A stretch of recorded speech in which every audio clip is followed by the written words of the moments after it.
میں سعودیہ میں جاب کرتا تھا۔ ہر مہینے کوئی انجان آدمی میری بیوی کو 2 لاکھ روپے دے جاتا اور کہتا یہ پیسے تمہارے شوہر نے بھیجے ہیں۔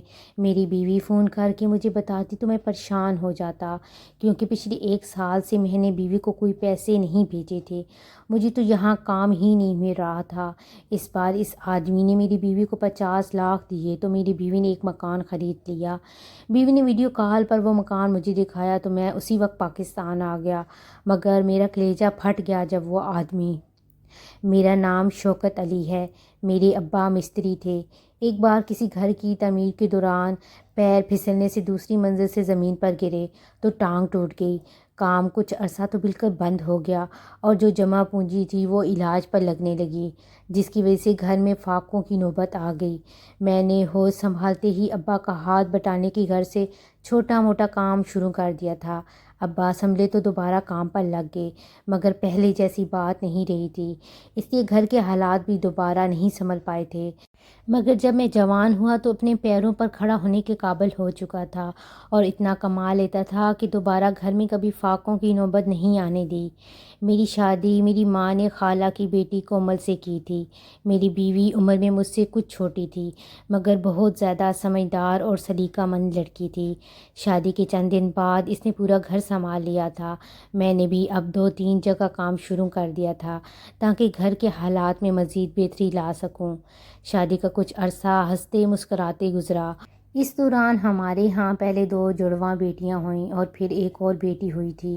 ان تینوں کے آنے کے بعد گھر میں سب مصروف رہنے لگے تھے اور ان کی چھوٹی چھوٹی شرارتوں سے سب لطف اندوز ہوتے تھے، مگر پھر حالات نے کروٹ لی۔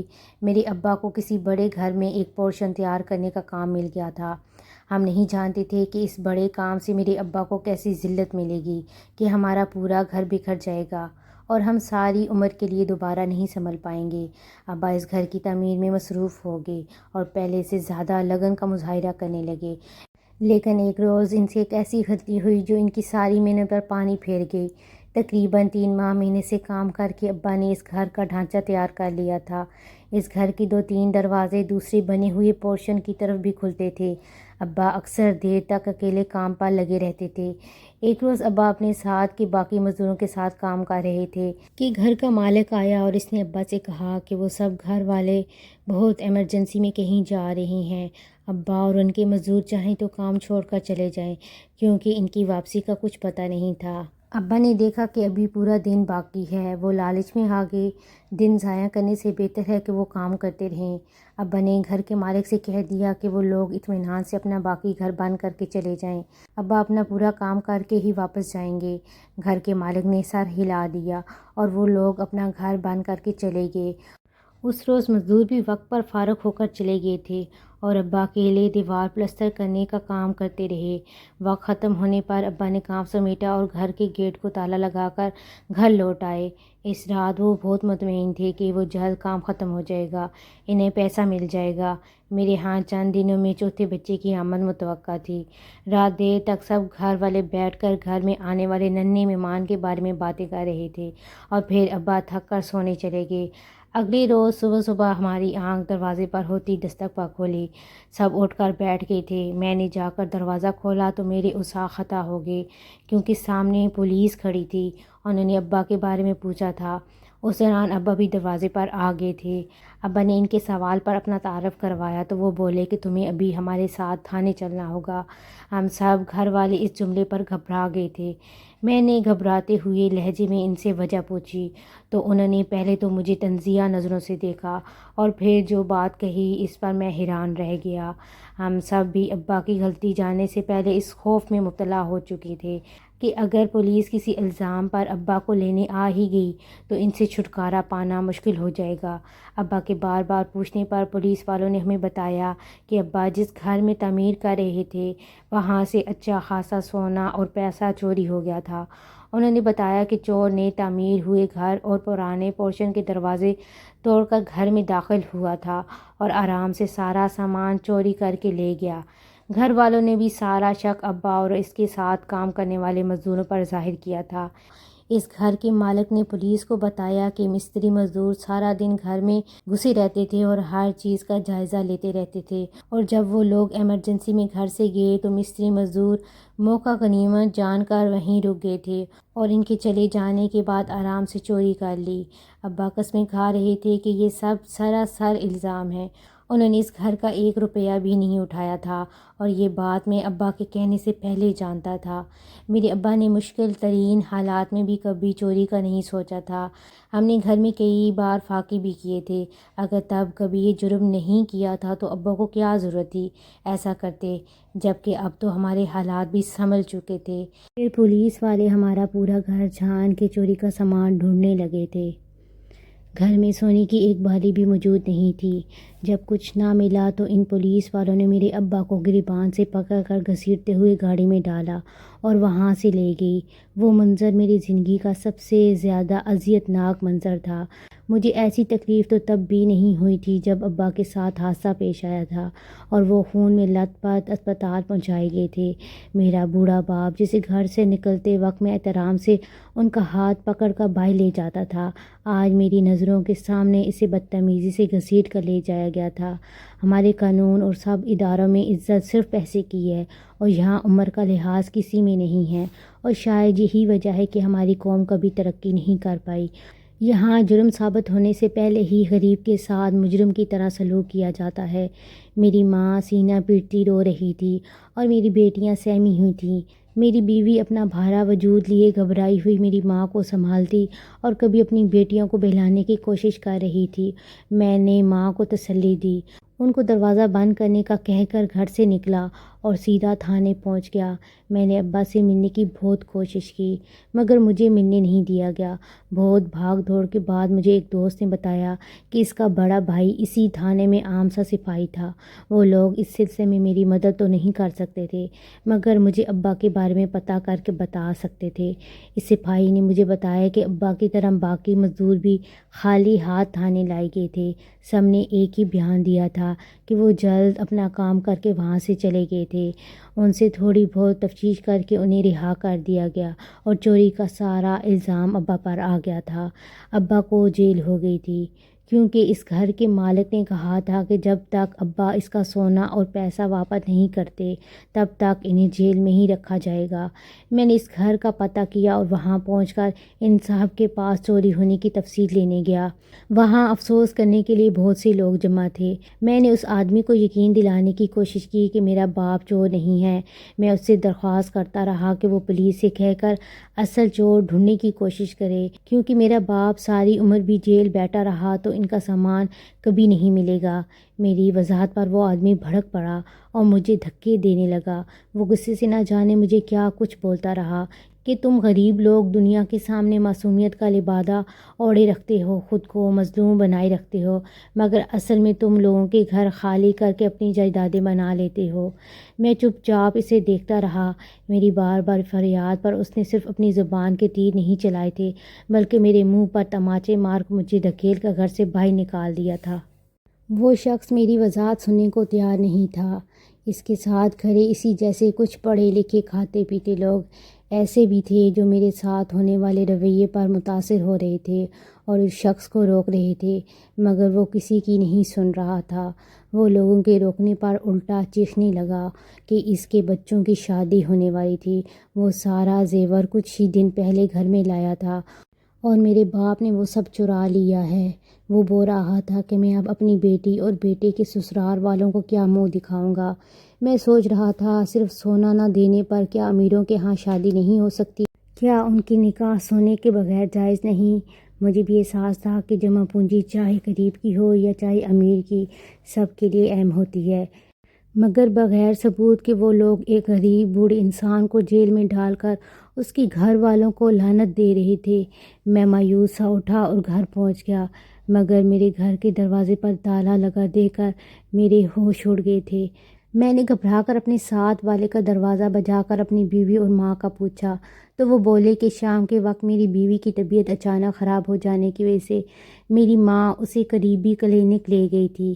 میں بھاگا بھاگا وہاں پہنچا تو میری ماں اداس سا چہرہ لیے میرے سامنے کھڑی تھی۔ وہ امید بھرے لہجے میں ابا کے بارے میں پوچھنے لگی۔ میں نے مایوسی سے سر جھکایا تو وہ گمسم سی ہو گئی۔ میں نے اماں کو تسلی دی اور اپنی بیوی کا پوچھا تو ایک نرس مجھے مبارکباد دینے آئی، کیونکہ اس بار میری پھر بیٹی ہوئی تھی۔ مجھے یہ اطلاع دیتے ہی میری ماں کا ضبط تو اور پھوٹ پھوٹ کر رونے لگی۔ میرا چپ کروانے پر بولی کہ کاش ہم لالچ نہ کرتے اور تمہارے باپ کو یہ کام لینے سے منع کر دیتے۔ اس کی صحت ویسے بھی اب پہلے جیسی نہیں رہی تھی۔ میں اپنی ماں کو سینے سے لگائے تسلیاں دیتا رہا کہ ابا بے قصور ہیں اور یہ بات جلد ثابت ہو جائے گی۔ میری بیوی کی حالت سنبھلی تو ہم اسے گھر لے آئے۔ میں ابا کے لیے بھی بھاگ دوڑ کرتا رہا تھا اور اس روز کی ذلت کو بھلا کر 2-3 مرتبہ دوبارہ اس گھر کے مالک کے پاس گیا تھا، کیونکہ مجھ جیسا غریب انسان وکیل نہیں کر سکتا تھا۔ میرے پاس اللہ کا سہارا تھا اور اس کے بعد اس انسان کا آسرا تھا جو کہ ابا کو بے قصور مان کر معاف کر دیتا، مگر وہ میری بات سننے کو تیار نہیں تھا۔ اسے یقین تھا کہ ہم اس کا پیسہ زیور چھپا چکے ہیں۔ وہ ہر بار ایک ہی بات دہراتا تھا کہ اگر میں اسے اس کا سامان لوٹا دوں تو وہ ابا کو معاف کر دے گا۔ اس دوران میری ابا سے ملاقات ممکن ہوئی تو میں ان سے ملنے گیا اور میرا صبر ان کی حالت پر جواب دینے لگا تھا۔ وہ نہایت ہی بری حالت میں جیل کے ایک کونے میں بیٹھے ہوئے تھے۔ میں نے اپنی بیٹی کا بتایا تو وہ خوش ہونے لگے اور بولے کہ اپنی بیٹیوں کو میرے بارے میں کچھ مت بتانا، ان سے کہہ دینا میں کسی کام سے دوسرے شہر گیا ہوں۔ نہیں چاہتا وہ یہ بات سن کر سوچنے لگیں کہ شاید ان کا دادا واقعی چور ہے۔ میرا دل ان جملوں پر تڑپ اٹھا تھا۔ غربت انسان کو کبھی کبھی بہت بے بس کر دیتی ہے۔ اب مجھے پہلی بار اپنے غریب ہونے پر دکھ ہوا تھا۔ میں نے پہلی بار سوچا تھا کہ اگر میں امیر ہوتا تو آج حالات مختلف ہوتے۔ ابا کو یوں بے گناہ جیل نہ کاٹنی پڑتی اور مجھے یوں کسی کی منتیں نہ کرنی پڑتیں۔ میں نے یہ بات ابا کے سامنے دہرائی تو وہ مجھے سمجھانے لگے کہ غربت بری چیز نہیں ہے، انسان کے حالات اور اس کی زندگی کو طے کرنے والا اللہ ہے اور بے شک اللہ کبھی ناانصافی نہیں کرتا۔ غربت کو گالی بنانے والے تو یہ زمینی لوگ تھے جو غریب کو ظلم کی چکی میں پیس کر اپنے آپ کو مکمل اور بہترین انسان سمجھ بیٹھے تھے۔ میں ابا کو تسلیاں دے کر لوٹ آیا تھا اور اس کے بعد مجھے پورا 1 سال ہر بار ابا سے ملنے جیل ہی جانا پڑتا تھا۔ ابا کو واپس گھر لانا نصیب نہیں ہوا تھا۔ جیل میں رہ کر وہ بیمار اور کمزور ہو گئے تھے۔ میں اپنے ماں باپ کی پریشانی میں ہلکان ہو چکا تھا۔ 1 سال کے بعد اماں کا صبر جواب دے گیا اور وہ ابا کے انتظار میں ہی دنیا سے چلی گئیں۔ میں ابھی ابا کو اماں کی موت کے بارے میں بتانے کا سوچ ہی رہا تھا کہ ایک روز ابا کی موت کی اطلاع مل گئی۔ وہ دونوں دنیا والوں کی دی ذلت سے تھک کر اللہ کے پاس چلے گئے تھے اور میں پیچھے ان کا غم سینے میں دفن کیے بیوی بچوں کے لیے محنت مزدوری میں لگ گیا تھا۔ مگر جانے قسمت کو کیا منظور تھا کہ میرا کام مسلسل ہر جگہ سے ختم ہونے لگا۔ میں نے 2 سال مزید محنت کرنے میں ضائع کر دیے، مگر گھر میں فاقوں کی نوبت آ گئی تھی۔ اپنی معصوم بچیوں کو بھوک سے بھلکتا دیکھ کر میں تھک گیا تھا۔ میں نے لوگوں سے قرض لیا اور پیسہ جمع کر کے سعودیہ پہنچ گیا۔ میں مسجد نبوی صلی اللہ علیہ وآلہ وسلم میں صفائی کا کام کرتا تھا، مگر میں پیسہ گھر بھیجنے کے قابل نہیں رہا تھا، کیونکہ جس آدمی نے مجھے اس کام پہ لگوایا تھا وہ دھوکے سے میری آدھی سے زیادہ تنخواہ خود لے رہا تھا اور یہی بات مجھے پریشان کرتی تھی۔ مگر ایک روز بیوی نے فون پر بتایا کہ میرے بھیجے ہوئے 2 لاکھ سے اس نے ہماری بیٹیوں کے لیے خریداری کی ہے اور چھوٹا موٹا قرض بھی لوٹا لیا ہے۔ میں یہ سن کر حیران ہوا تھا، کیونکہ میں نے تو اسے 1 روپیہ بھی نہیں بھیجا تھا۔ بیوی کی خوشی اور بیٹیوں کے چہکنے پر میں سچ چھپا گیا تھا اور کال کاٹ کر سوچ میں مبتلا ہو گیا۔ اس بات کو میں ابھی بھول ہی نہیں پایا تھا کہ اگلے ماہ پھر سے میری بیوی نے ویسے ہی رقم مل جانے کا بتایا اور کہا کہ کوئی بندہ ان کو پیسے دے گیا ہے اور اس نے کہا ہے کہ یہ پیسے تمہارے شوہر نے بھیجے ہیں۔ میں اپنی بیوی کو روکنا چاہتا تھا، مگر ہر بار میری بیٹیاں ان پیسوں سے اپنی کسی ضرورت کو پورا کر کے خوشی سے بتاتیں تو میری زبان بند ہو جاتی۔ مگر جب لگاتار کئی ماہ تک اس طرح میری بیوی کو 2 لاکھ روپے ملنے لگے تو میں ٹھٹک گیا۔ نہ جانے کون تھا جو خواہ مخواہ میرے گھر ہر ماہ میرے نام پر 2 لاکھ دے جاتا۔ میری بیوی جوان عورت تھی اور میں بیٹیوں کا باپ تھا۔ مجھے یہ بات گھبراہٹ میں مبتلا کر رہی تھی۔ اتنی بڑی رقم کے بدلے کل کو کچھ بھی کیا جا سکتا تھا۔ اس بار تو میری بیوی نے میری جان ہی نکال دی تھی، کیونکہ وہ آدمی اسے 50 لاکھ دے گیا تھا اور میری بیوی نے ایک نیا مکان بھی خرید لیا تھا۔ اس بار میں سب کام چھوڑ چھاڑ کر پاکستان آ گیا۔ گھر پہنچ کر دیکھا تو میرے گھر کے حالات کافی حد تک بدل چکے تھے۔ گھر میں اچھا کھانا پینا تھا اور میری بیوی نے ہر ماہ ملنے والے 2 لاکھ میں سے میرا قرض بھی اتار دیا تھا۔ ایک نیا مکان بھی خرید لیا تھا۔ میری زندگی آسان ہو گئی تھی، مگر مجھے خواہ مخواہ پیسہ دینے والے کا نام اور وجہ جاننی تھی۔ میں مہینہ ختم ہونے کا انتظار کرنے لگا اور جب وہ بندہ پیسہ دینے آیا تو میں نے ہی دروازہ کھولا۔ وہ بندہ مجھے دیکھ کر گھبرا گیا تھا۔ میں نے اسے روک کر سختی سے سوال کیا کہ وہ کون ہے اور کیوں ہر ماہ میرے گھر پیسے دینے آتا ہے۔ میرے سوال پر جب وہ سر جھکا کر بولا تو مجھے ایک دم سے غصہ آ گیا تھا۔ وہ بولا کہ وہ اس آدمی کا بیٹا ہے جس نے میرے باپ کو چوری کے الزام میں جیل ڈالا تھا۔ یہ سن کر میرے اندر غصے کی ایک شدید لہر اٹھی تھی۔ میں اس کے باپ کی طرح اسے دھکے نہیں دے پایا تھا، مگر میں نے اسے اتنا ضرور کہا تھا کہ میں ان جیسے کم ظرف پیسے والے لوگوں کی اس خیرات کا حقدار نہیں ہوں، اس لیے وہ پیسہ واپس لے جائے۔ میری بات پر اس لڑکے نے کہا کہ تم یہ نہیں جاننا چاہو گے میں اتنی بڑی رقم تمہارے گھر دیتا کیوں رہا ہوں؟ اس کے سوال نے مجھے یک دم اپنی جگہ جما دیا تھا۔ میں اس بات کی وجہ جاننا چاہتا تھا۔ میرے خاموش ہونے پر اس لڑکے نے مجھے دھیمے لہجے میں سب بتا دیا۔ اس کی بتائی وجہ میری سوچ کے برعکس تھی۔ میں میرے باپ کے گھر سے جاتے ہی اس لڑکی کا عاشق دونوں کے ساتھ گھر میں گھس کر پیسہ اور سونا چرا کر فرار ہو گیا تھا۔ ان دونوں کے درمیان طے ہوا تھا کہ وہ بعد میں گھر سے بھاگ کر شادی کر لیں گے، مگر وہ لڑکا چوری کرنے کے بعد اس کی بہن کو دھوکہ دے گیا اور وہ واپس نہیں آیا۔ اس لڑکی کی شادی ہو گئی اور شادی کے 6 ماہ بعد اس کا عاشق اسے بلیک میل کر کے مزید پیسے مانگنے لگا اور پھر یہ بات اس کی بہن کے شوہر کو بھی پتہ چل گئی تھی۔ اس نے پہلی فرصت میں طلاق دے کر اپنی بیوی کو گھر بھیج دیا۔ مجھے پیسہ دینے والا لڑکا اپنے باپ کو سمجھانے لگا کہ وہ اس غریب مزدور کو جیل سے رہا کروائے کیونکہ وہ بے قصور ہے، مگر اس کا باپ اپنی عزت کے لیے چپ رہا تھا۔ میرے باپ کو بے قصور کہنے پر اسے اپنی بیٹی کا راز کھولنا پڑتا۔ وہ ظلم پہ ڈٹا رہا۔ جب وہ ظالم شخص 1 سال بعد فوت ہوا تو اس کی موت کے بعد اس کا بیٹا میرے باپ کے پاس جیل گیا تھا اور اسے سب سچ بتا دیا تھا۔ وہ جذباتی لڑکا تھا۔ وہ پولیس والوں کو ساری بات بتانا چاہتا تھا تاکہ میرا باپ جیل سے نکل آئے، مگر میرے باپ نے اسے اپنی بہن کو یوں سب میں بدنام کرنے سے روک دیا تھا۔ اس بات کے کچھ ہی دن بعد میرا باپ مر گیا تھا، مگر جاتے جاتے اس لڑکے کو اپنا مقروض کر گیا۔ وہ لڑکا سب بتا کر بولا، یہ سارا پیسہ اس ذلت کے آگے کچھ بھی نہیں۔ وہ بول رہا تھا کہ یہ پیسہ صرف اس الزام کا ازالہ ہے جو میرے باپ پر لگایا گیا تھا۔ وہ لڑکا میرے گھر مجھ سے معافی مانگنے بھی آیا تھا، مگر تب میں سعودیہ چلا گیا تھا۔